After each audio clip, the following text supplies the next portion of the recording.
तर नमस्कार, मी समाधान बेल्लारे.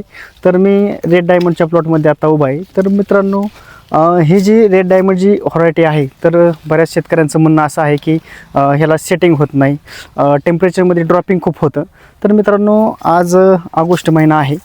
तर मित्रांनो बघू शकता, या झाडांना जवळजवळ आता एक 2 ते 2.5 वर्षाची झाडं आहेत मित्रांनो. तर ह्या झाडांना जवळजवळ एक 150च्या आसपास माल आहे मित्रांनो. मालाची क्वालिटी वगैरे तुम्ही बघू शकता. झाडाची काळोखी वगैरे तुम्ही चांगल्या लेवलला आहे. आणि विषय म्हणजे काय की ह्या झाडांना आता तुम्ही बघू शकता, तायवानची लागवड खूप होती आणि त्याचं रोप स्वस्त मिळते म्हणून सगळ्यांनी काय केलं, आता तायवानचीच लागवड केलेली.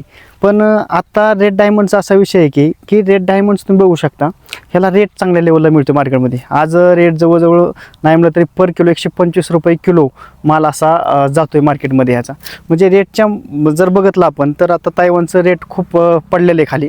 एक 25 रुपये 30 रुपये किलो चाललेले. शेतकऱ्यांचा खर्च आपट होतो आहे, फार्मिंग बसतो आहे पण खर्च भरपूर होतो आहे. तसंच रेड डायमंडचं काय, माल थोडा कमी लागतो आहे. तरी तुम्ही बघू शकता, 2.5 वर्षाचे झाड आहे तरी 100-150 माल एका झाडावरती आहे.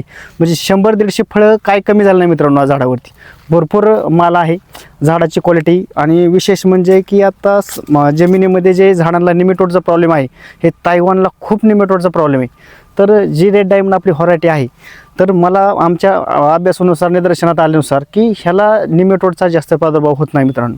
त्यामुळे ह्या झाडाची क्वालिटी, फळाची क्वालिटी असन, चव असन आणि मार्केटमध्ये फास्ट लेवलला हा विकला जाणारा पेरू आहे. असं तायवानचं तरी आपल्याला काय होतं की महागं लागायला लागते, पण हे व्यापारी येऊन नेतात. आता बाजारभाव बी चांगल्या लेवलला आहेत. तर एक बऱ्यापैकी मला रेड डायमंडचं चांगल्या लेवलला वाटतंय. आणि ह्याच्यामध्ये 100% फ्युचरच्या दृष्टिकोनाने जर आपण नियोजन केलं तर एकदम चांगली व्हरायटी आहे मित्रांनो, पैसे देणारी व्हरायटी आहे. तर गेल्या वर्षी जवळजवळ ह्या 900 झाडामधून आपल्याला एक 14 लाख रुपये आपल्याला झालेले आहेत मित्रांनो. तर धन्यवाद.